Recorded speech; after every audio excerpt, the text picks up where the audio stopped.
घोषी चुनाव की सरगर्मियों के दौर में आज बोझी में जो हमारी कैंपेनिंग चल रही है, लोगों से जानने का प्रयास कर रहे हैं कि बोझी में क्या हो रहा है। यह बोझी की जनता घोषी के उपचुनाव में किसके साथ जाएगी? क्या कमल खिलेगा या साइकिल दौड़ेगा या हाथी आगे आएगा? इसी पर चर्चा करने के लिए हमारे साथ यहाँ के स्थानीय लोग मौजूद हैं। इन लोगों से हम बारी बारी जानेंगे कि आज जो बोझी में घोषी के चुनाव को लेकर आप लोग हमेशा यहाँ बैठते हैं, राजनीति करते हैं, राजनीति पे चर्चा करते हैं। यहाँ वे लोग बैठे हैं जो राजनीति की अच्छी समझ भी रखते हैं। उनसे हमारी चर्चा होगी और जानेंगे क्या हाल है घोषी चुनाव का। नमस्कार। नमस्कार भैया। आपका नाम पहले? मेरा नाम गायक शिवधर प्रसाद रवि है जी। और मैं रेडियो दूरदर्शन कलाकार भी हूँ। और सबसे पहले तो मैं आपको और आपके चैनल को और जितने आपके ऑडियंस देख रहे हैं बहुत बहुत साधुवाद देता हूँ। धन्यवाद। और जो भी कुछ पूछना चाहते हैं मुझसे मुखर होकर के पूछ लीजिए। घोषी के चुनाव को लेकर आप क्या सोच रहे हैं? देखिए श्रीमान, घोषी के चुनाव को लेकर के मैं यही सोच रहा हूँ कि हमारा वैसा नेता चुनकर जाए जो शिक्षा, सुरक्षा, सम्मान, रोटी कपड़ा, मकान की बात करे। ऐसा देश हमारा भारत महान होना चाहिए। जो हम दलित, दबे कुचले, चाहे किसी समाज के हों, मैं किसी जात विशेष की बात नहीं करता। गरीब जितने लोग हैं, कमज़ोर हैं, असहाय हैं, लाचार हैं, बेबस हैं, उनको मूलभूत सारी सुविधाएं मुहैया कराई जाए। यह सरकार से हमारी तो मांग रही है पहले से, लेकिन आपके चैनल के माध्यम से यह संदेश देना चाहता हूं कि घोषी की जनता अब जाग चुकी है और कहीं फितरतियों का काम अब चलने वाला नहीं है। वही चुन के जाएगा जो जनता के हित की बात करेगा। तो जनता के हित की बात तो सब करते हैं, काम कौन करेगा? अब वह बात आ गई सर कि सारे के सारे जाल फरे भी इस ज़माने में रह गए और हम अपने जीवन का फर्ज निभाने में रह गए। उसने आकर चुपके से मेरा घर जला दिया, हम अपने घर की आग बुझाने में रह गए, उसके घर की आग बुझाने में रह गए। सॉरी हैं। तो लोग ऐसा काम करते हैं। ऐसे लोगों की पहचान हम लोग बहुत बढ़िया से अब कर चुके हैं। अब ऐसा नहीं होगा, भूल हम लोग नहीं करेंगे। तो सरकार के साथ कि सरकार के विरोध? देखिए भाई, सरकार तो सरकार है, अपना काम कर रही है, लेकिन सरकार यह समझे कि ये जनता बेवकूफ़ है। तो मैं समझता हूँ कि सरकार को भी समझना चाहिए कि जनता बेवकूफ़ नहीं है, जनता सबकी बाप है।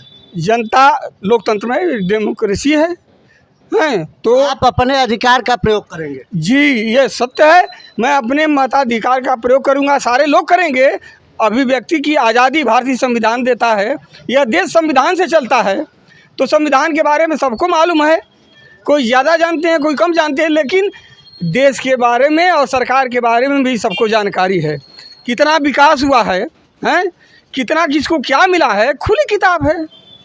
दारा चौहान भारतीय जनता पार्टी, सुधाकर सिंह समाजवादी पार्टी और बसपा अभी ऐलान नहीं की है, क्या होगा इसमें? और देखिए, मेरा मानना है, मैं गायक जरूर बताया हूँ, लेकिन पहले से मैं बहुजन समाज पार्टी का गायक रहा हूँ सर। अगर बहन कुमारी मायावती कोई कैंडिडेट नहीं दे रही हैं तो मेरा विचार सोचने के लिए अभी पीछे है।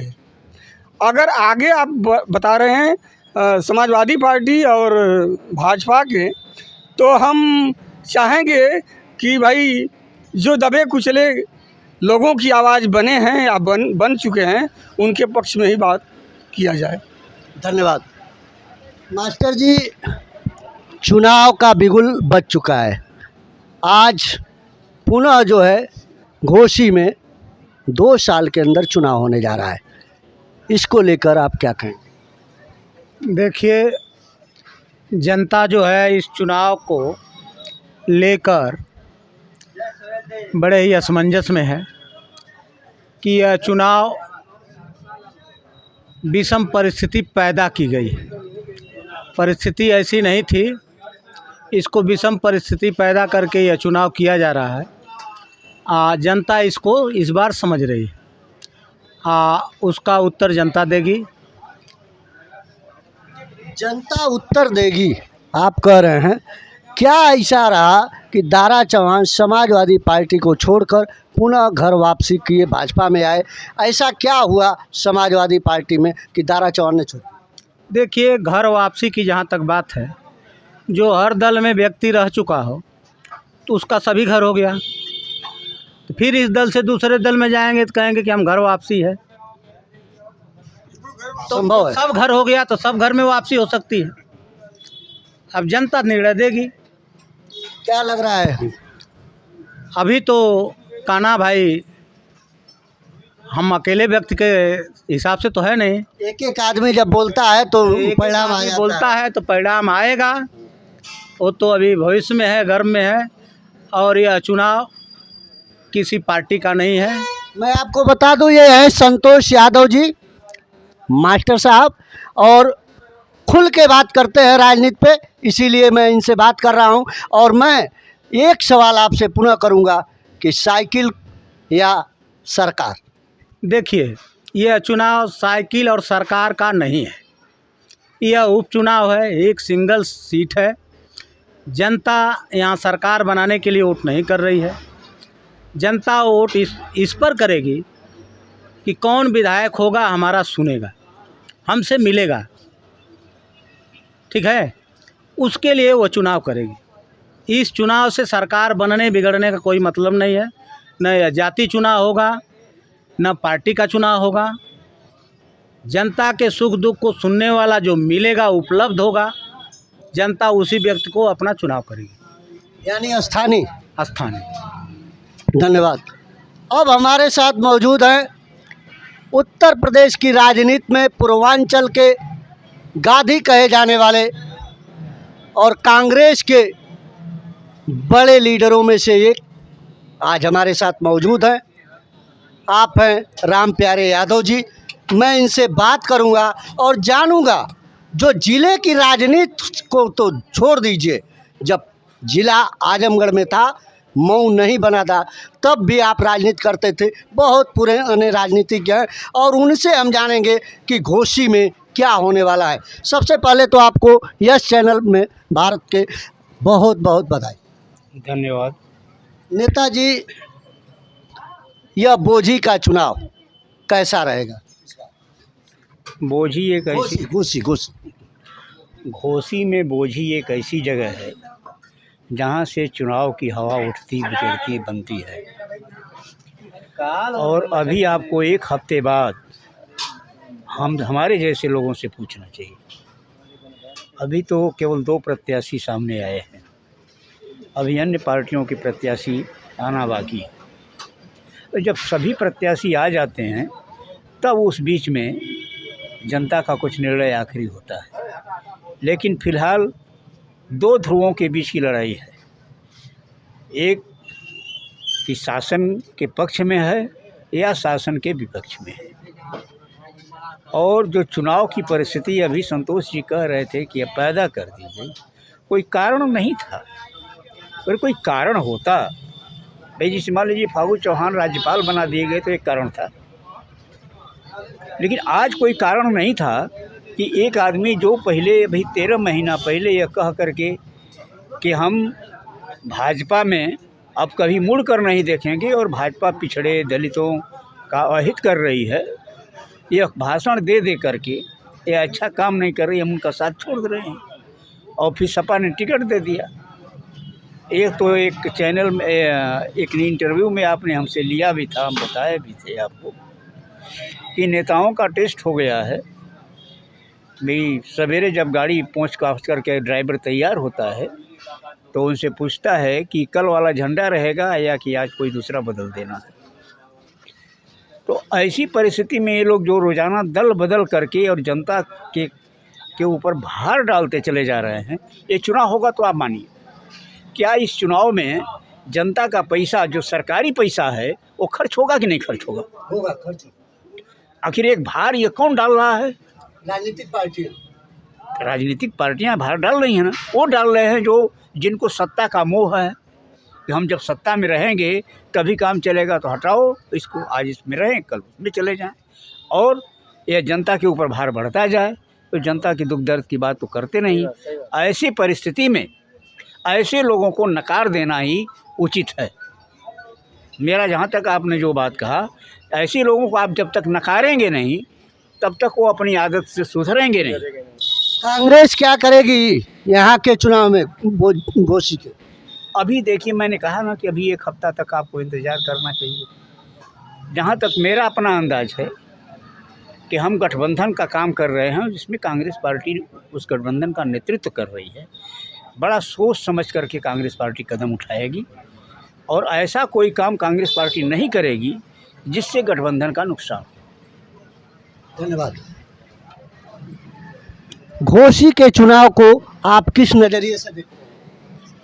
सर्वप्रथम तो मैं आपके चैनल के माध्यम से 15 अगस्त स्वतंत्रता दिवस के पूर्व संध्या पर यहाँ जितने लोग हैं सबको, और जो भी आपके चैनल को देखते हैं सभी लोगों को हार्दिक बधाई और अभिनंदन। यहाँ का चुनाव, चूँकि हम लोग मधुबन के निवासी हैं, हम घोसी के हैं नहीं, लेकिन मैं एक ही संदेशा दूंगा कि जो लोग 5 साल में, 4 साल में, 11 महीने में, 13 महीने में पार्टी बदल रहे हैं, उन लोगों को जाति और धर्म और पार्टी से ऊपर उठ करके उन लोगों को हराने का काम करें, यही मेरी अपील है। यानी आप जो है दारा चौहान के पार्टी बदल के जाने पर रुष्ट हैं? बिल्कुल रुष्ट हैं।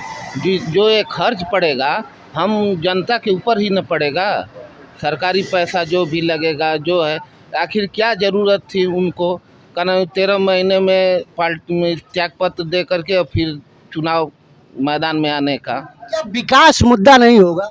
विकास तो अभी तो कल एक चैनल के माध्यम से विधायक जी कह रहे थे कि इसके पहले मैं मधुबन का विधायक था जो कि इतना विकास किया कि जो कि 70 सालों में नहीं विकास हुआ। तो जब इतना ज़्यादा वो विकास कर देंगे तो फिर विधायक और सांसद रह कर क्या करेंगे? तो मधुबन संभवतः आप लोग भी मधुबन के हैं, तो मधुबन में बहुत ज़्यादा विकास कर दिए हैं, विकास की ज़रूरत नहीं है, तो उस विकास के नाम पर फिर घोसी आ गए हैं। यानी जो वो कह रहे हैं वो गलत है, सरासर गलत है। जब जीत जाते हैं तो जनता के बीच आते नहीं हैं, यहाँ तक कि लोगों का फ़ोन नहीं उठाते हैं, और जनता को स्थानीय ज़रूरत रहती है, थाने, डाकखाने, तहसील पे, तो कम से कम जो यहाँ का स्थानीय रहेगा उसको वोट करें और कि उसको जिताएं और अपना काम कराएं। स्थानीय और बाहरी का मामला आएगा? बिल्कुल आएगा और आना चाहिए, उस पर भी मतदान होना चाहिए। धन्यवाद।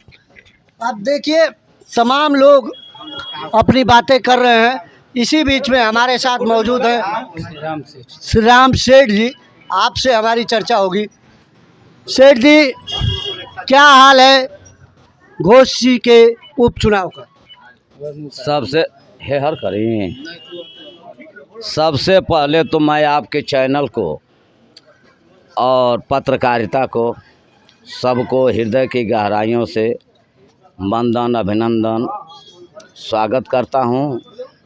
बहुत सौभाग्य की बात है कि आप पहले ही सर्वे करने के लिए आ गए हैं। थोड़ी हमारी बात विस्तार से जब आप सुनेंगे, समझ देंगे, तो चुनाव का ये जब फाइनल हो जाएगा। हम चाह रहे हैं, आप बोलिए। देखिए, प्रथम सवाल है घोसी विधानसभा का उपचुनाव। यहाँ आदरणीय मोदी जी, आदरणीय अमित शाह जी, आदरणीय नड्डा साहब, आदरणीय योगी जी से भी ताकतवर बड़ा नेता हम लोगों के बीच में आ रहे हैं, और इस बात को गंभीरता से सुनिएगा। यह ऐसे नेता हैं कि हम लोगों के पूर्वज स्वर्गीय चंद्रजीत यादव के शिष्य हैं। कांग्रेस से यह आजमगढ़ पलनी विधानसभा के छात्र नेता के रूप में ब्लॉक अध्यक्ष थे। माननीय दारा सिंह चौहान जी की वहीं से शुरुआत है।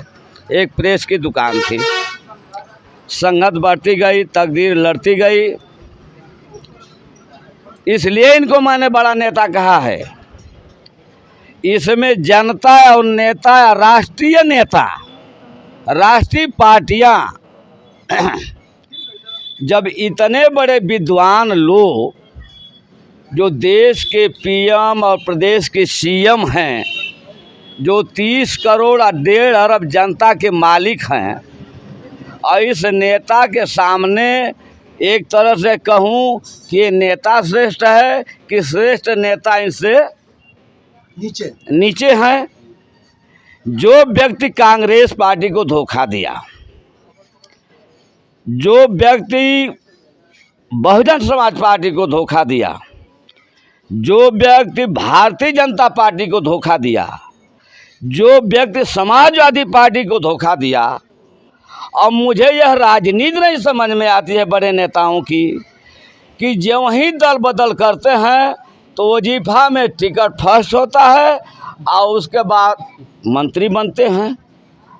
और इनको धन की, पद की इतनी लालच लग गई है कि धन को सुरक्षित रखने के लिए आदरणीय माननीय दारा सिंह चौहान जी का मंत्री और विधायक रहना अनिवार्य है। इसलिए बेचारे परेशान हैं। तो अब इन नेताओं की गलती कहें आखिर जनता की गलती कहें? जनता हर दल से बंधी हुई है। कुछ लोग समाजवादी विचारधारा के हैं, कुछ लोग बीएसपी विचारधारा के हैं, कुछ लोग कम्युनिस्टी विचारधारा के हैं, कुछ लोग कांग्रेसी विचारधारा के हैं। और वर्तमान सरकार में मान लीजिए 65% या 60% या 70% लोग भारतीय जनता पार्टी के पक्ष में हैं। ये चारों दल के सारे राष्ट्रीय नेता धोखा खा गए, मधुबन और घोसी की जनता धोखा खा गई। तो एक ज़माने में हम लोग जनता दल में थे तो रामविलास पासवान जी कहते थे, हम लोगों के साथ मंच साझा करते थे, चौधरी अजीत सिंह, शरद यादव, बीपी सिंह, तमाम लोग नेता थे, जॉर्ज बनर्जी साहब, अच्छे अच्छे नेताओं के साथ में हम लोग काम किए। वो कहते थे गरीब के बेटा को बाटा का जूता नसीब नहीं होगा। बड़ी ऊंची बात उस पर उठ चढ़ जाता था। और ये नेता कहते हैं कि चुनाव जाति से नहीं जीता जाता है, लोहर से जीता जाता है। अब ये लोहर हमारे समझ में नहीं आ रही है, न सपा की, न भाजपा की, न बसपा की, क्योंकि माननीय ओम प्रकाश राजभर जी पूर्वांचल के महान नेता हैं और माननीय दारा सिंह चौहान जी हैं।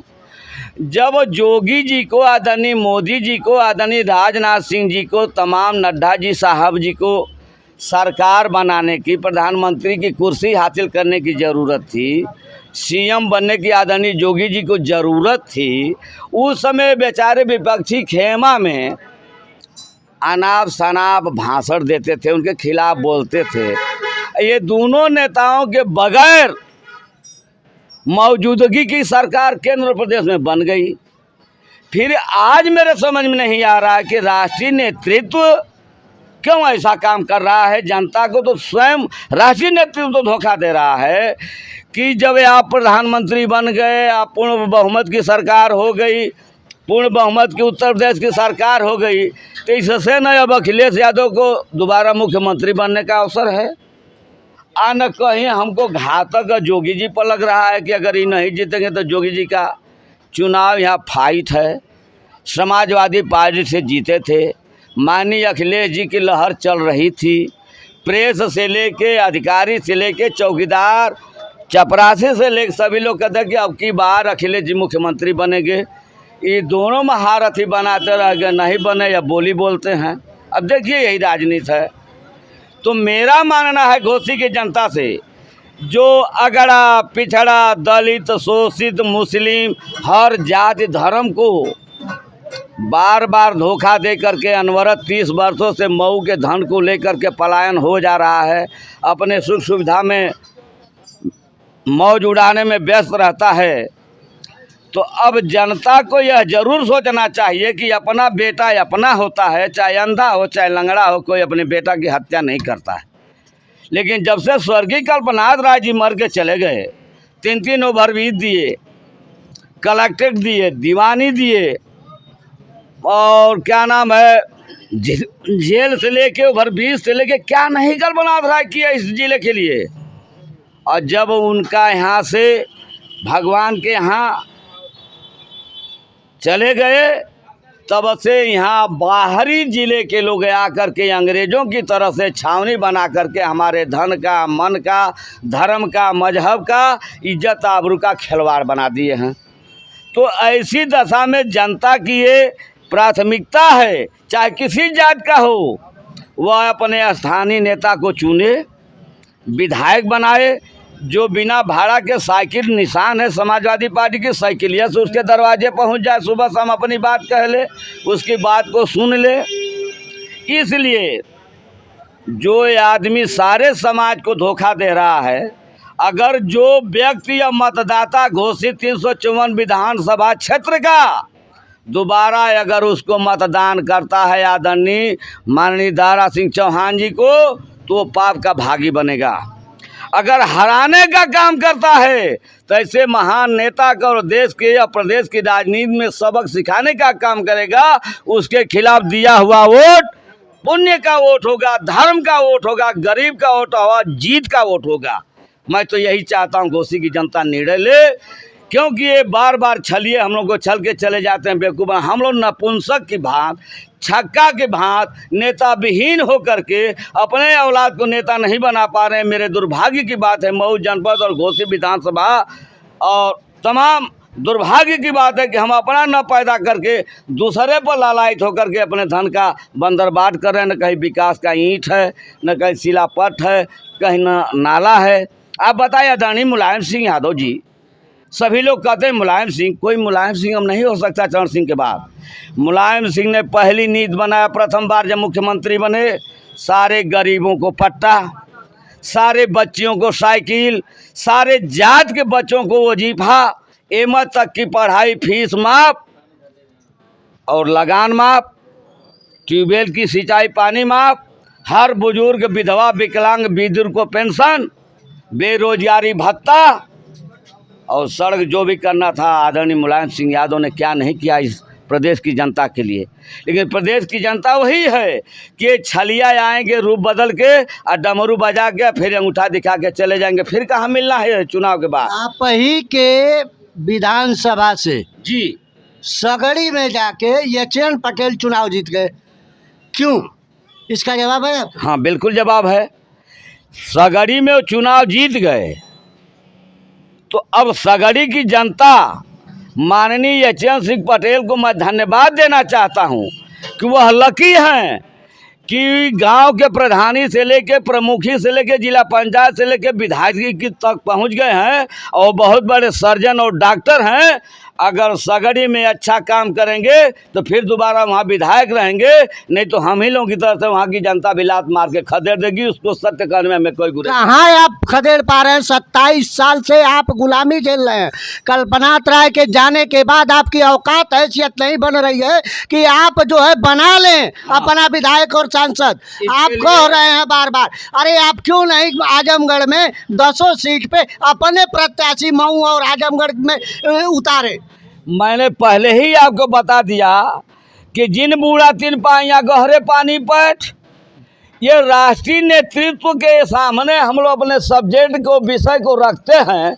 अगर वो जो उत्तराधिकारी हैं वो हम लोग की बात को अनसुना कर देते हैं तो हम लोग मजबूर हो जाते हैं। भाई आप क्षेत्रवाद की बात कर रहे हैं, विकासवाद की बात नहीं कर रहे हैं, क्षेत्रवाद की बात कर रहे हैं। सुनिए, क्षेत्रवाद की बात कर रहे हैं तो मोदी जी क्यों बनारस में, योगी आदित्यनाथ क्यों जो है उत्तराखंड से उत्तर प्रदेश के मुखिया हैं? इसका भी जवाब दीजिए।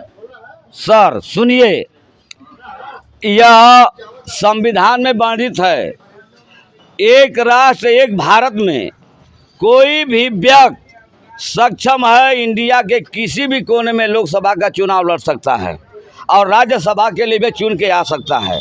उत्तर प्रदेश विधानसभा के अंदर उत्तर प्रदेश में वह प्रदेश का निवासी है, तो हमारे संविधान में मान्यता है कि वो भी कहीं ना कहीं से चुनाव लड़ सकता है। ये आप कह रहे हैं ना, तो नहीं, सुन लीजिए अगर आप यह चाहते हैं तो फिर गाजीपुर से आपके सांसद हो रहे हैं, बलिया से आ रहे हैं, आजमगढ़ से आ रहे हैं, तो आपके मऊ के जो नेता हैं वह गाजीपुर, बलिया, आजमगढ़ में लड़ने क्यों नहीं जा रहे हैं? अब भाई ये नेतृत्व ही नहीं माना तो हम क्या करें? आप नेतृत्व नहीं, आप नहीं जा रहे, आप कमजोर हैं। हम कमजोर नहीं रहते तो आके छावनी बनाते। मैं तो पहले आप अपनी ताकत बनाइए, आप हर जगह जाइए, यह आरोप लगाना बंद करिए, केवल विकास के मुद्दे पर बात करिए। विकास नहीं कर रहा है तो उसको हटा दीजिए। स्वर्गीय कल्पनाथ राय के बाद झारखंडे राय, पंडित अब्दुल शास्त्री, जय बहादुर सिंह, उन नेताओं का नाम केदार सिंह मत लीजिए, पंडित रामविलास पांडे जी और विक्रमा राव, इतनी शक्तियाँ यहाँ थी तब इन लोगों का दाल नहीं गलता था।